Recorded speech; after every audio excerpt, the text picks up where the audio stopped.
ورا پرخودرس پودکسته.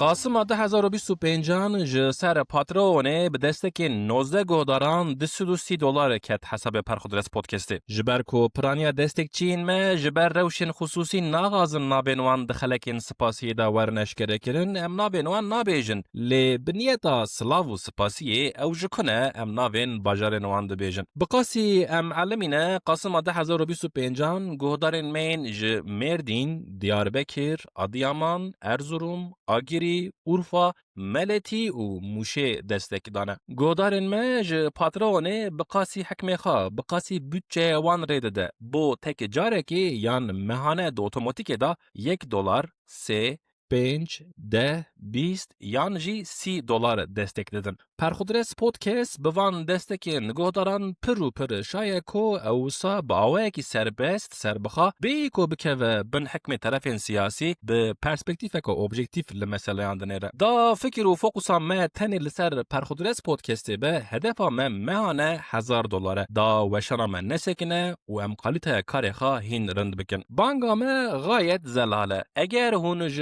پرخودرس پودکستی هزدکن لره لپارکه لمالو مطفاقه اگر سبراوه به پودکستی تی و اگر هر کو هن خلک کاوی گداری دکن او تشتکی لوا زیده دکه دستکی بدن کو وشناوی دوام بکه. استاتستیک را بردکن کو به هزاران گهدارین مهنه و به ام تخمین دکن کو کسین دغازن دستکی بدن پرخودرس پودکستی هیم پرن لی پاترون بوان گرانتی. پلاتفورمن دنجی هنه جبو دستکی لی جبر کو پاترون لدنه علامت ناسکرن و مدیاین مزن به ورد شغلن و تطالوکه و بو دستکچیان تنه ام و ترجیح دکن. لسر اینترنت به هزاران رنگ هنه ام ناغازن تی ایشه نخاش وره سر دستکچین ما لوما پاترون ها هنه گدار مجی کتنه پاترونه لی پروبلمن تکنیک چی بونه دستکین وان نهاتنه او دکارن قارتن خوا کنترول بکن به قارتکا نو بجربینن گدارن مین پر دل دکن دستکی بدن لی بودجه وان ریناده چاوا او بگوهن خوا مده بیسن ام جی وان جدل دبیسن او گدارن ما دکارن لینکین ما ج ناسو دوستن خرا بشینین کو دنگ مهنکی دن وره بیستن امرن زانن کو ریکین دستکی نتنه ماتینه مانوی دستک جی پر